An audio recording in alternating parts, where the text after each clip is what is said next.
Hello everybody and welcome to another Diaclone review. In today's video I'm taking a look at the Powered System Set A and C in the Desert Combat Squad colours. I do love these mech suits. I've started to build up a fairly decent army of them. Box is pretty much what we would expect from the Diaclone sets. Just pictures on the side. Back of the box we've got the various different options for the powered system. You can have it in the maneuver mode, the mech mode, the integrate mode, or the ride mode. The figures come packaged in a plastic clamshell, and here we have them out of their plastic prison.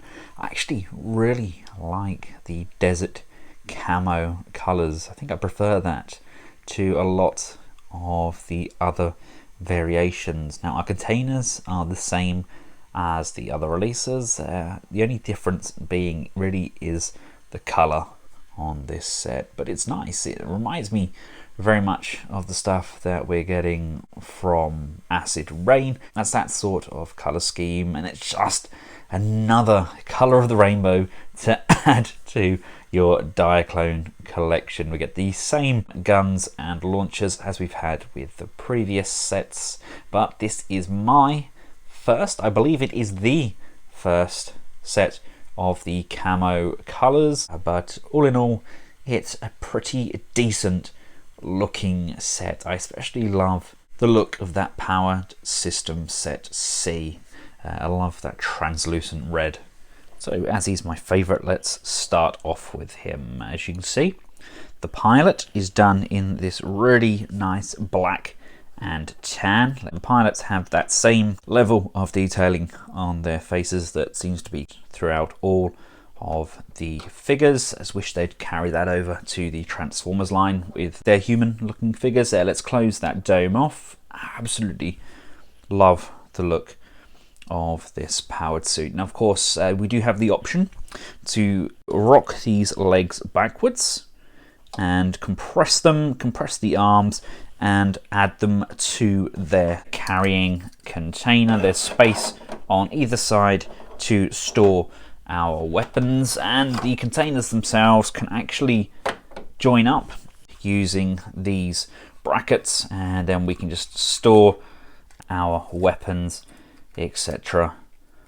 in there, or just have our mech on his own. It's definitely a nice option. I like to keep things varied. Now of course we do get the option to have these carried as well. If we have any of the flight vehicles, these can be attached to the base, so we can bring our mechs in. I mean, just look at that. That looks incredible, doesn't it? Let's just bring that down. Definitely my favorite color. I mean, if we bring in some of the others, it's the most realistic, I think. I know none of these are real, but it's definitely my favorite of the bunch.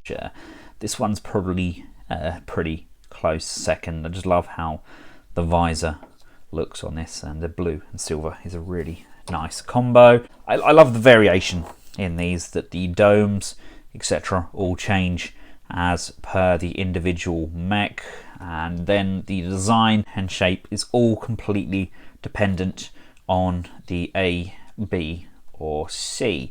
Now there are various different options to use the mechs themselves. You can actually slide these legs backwards like so, rotate and have the arms down at the rear, and then we can open up the chest piece and have the rider using the mech ride mode. Personally, I'm not a fan of how that looks. I know some people do really like the ride mode, but I personally prefer the armored look. When we lay our pilots back down, bring this down, and then slide those legs back to the front. Now the guns on top are completely optional. You don't have to have those plugged in. I just like having them come up and over the shoulder, but if you take a look at what I did with the C version, I've had them facing downwards, almost like jet thrusters. Call me sad or call me what you want to, but I like to have these kind of flying around. Now one nice feature, if we just remove the guns, now if we compress the legs like so. So the feet are in. Rock these shoulders backwards, and there's a tab just on the inside there that these are going to tab and locate. We can now use this armor as part of the integration mode, and if we bring in a suitable torso, I've already slid some arms in either side, and these back peg sections here are used for the legs. And then using these parts of the arms, we can slide this in and in like so, and now it's fully integrated into the armory. I just love the options you get with these Diaclone figures. I think that's what appeals to me the most, the fact you can mix and match and swap things around. So even if you and your friend have exactly the same sets, your displays can look vastly different. I mean, I do love these figures. My collection seems to be expanding somewhat. Still got various other bits and pieces, but Diaclone is an exceptionally fun line. It's not a cheap line, so if you're in it, prepare to take the hit. But I do highly recommend you grab something whilst you can, because if it sells out, then the price just skyrockets. Once again, I'd like to thank Robot Kingdom for stocking these so I could actually grab some. And until next time, from myself and the Asia Special Powered System Set A and Powered System Set C, done in the Desert Combat Squad versions, goodbye.